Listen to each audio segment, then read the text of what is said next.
Well, tomorrow my son is going to be born. If he's not born tonight, they're going to have him born tomorrow. So I'm pretty excited, but it does mean this may be the last video from me for a while. I don't know what my time is going to be like. This is my first kid. Anyway, so my opponent, Voxaday, is playing the Mimeoplasms, pretty solid commander, and he won the dice roll, so he's going first. Of course, I have an excellent hand, so I keep this, and we will see how things go. So he leads off with Deathrite Shaman, which is a bit of a pain since I have my only source of green is a sackland. So I think for a moment, and I decide I'm going to top and look for a different green source. And all I see is another sackland. So put the Bloom Tender on top and decide I'm just going to brainstorm because all those cards are really nice, and it was a little bit mana flooded, but I also need land, so that's how I set myself up. This way, I have good cards, I can shuffle away the extra land that I don't want, and I get to look at new cards with top, but also he doesn't get free mana on turn 2. So that seemed pretty good. So there's the play. Of course, I fetch Tropical Island, most important dual land in this deck, and I take a peek to see if there's anything I can do. This is what I'm looking at here. So, where Shards goes under a GTA under a diamond. I like those other two cards though. I don't want to shuffle, so I'm going to dump the sackland here and get down with Sylvan and Bloom Tender. So this seems pretty good.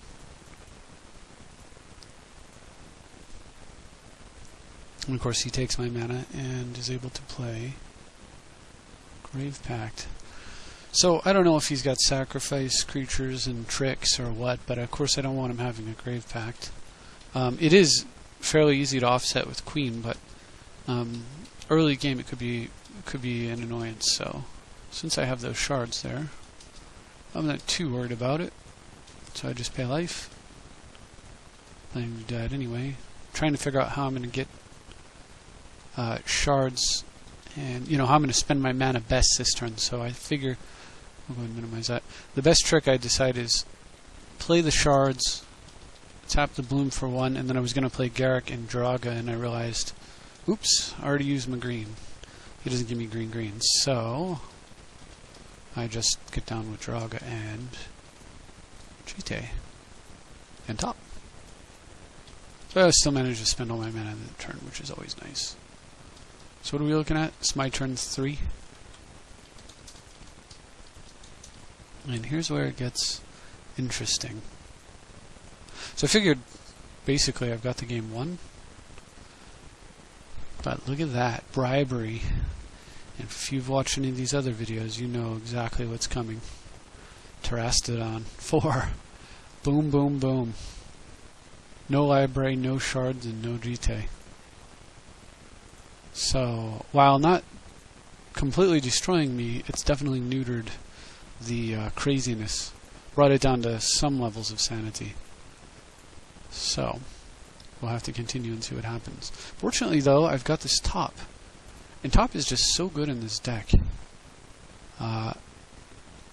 Because you run into these high mana, low hand situations, or you run into these lower mana, high hand situations, and either one, if you're low on mana, you can still usually find a mana to slip a top out there. If you're high on mana, you can dig, search, and take advantage of that. So, look at that. A Jace, a turn early. I would have had to wait a whole turn to get that down, and it's pretty meaningful now. So, up comes top. I'll level up the speaker. Down goes Jace. Oh, Garruk, excuse me. Boop. Key, of course, being to maximize my mana, and boop.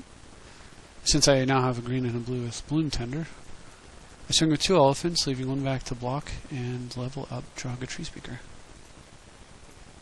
So I thought that was fairly neatly done. So he killed Library Shards GTA, and he is in a very, very bad spot, having briberied my Terastadon and destroyed 3 of my permanents with it. he's looking at a Terastadon coming down next turn. And if he does nothing, he's looking at Jason Draga Garrick shenanigans. So he decides that his best course of action is buried alive for 3 creatures and concede. So it's not every day that somebody briberies your Terastadon, kills 3 of your things, and then untaps and concedes. But now you've seen it, and I hope you enjoyed it. And like I said, I may not be around for a bit. I don't know. I'm very, very excited about tomorrow. Oh, this is a card I was thinking about maybe finding room for in here, but I'm not sure because the games are pretty quick. This is the deck list right here. Anyway, thanks for watching. I hope you enjoyed the video, and I'll see you next time.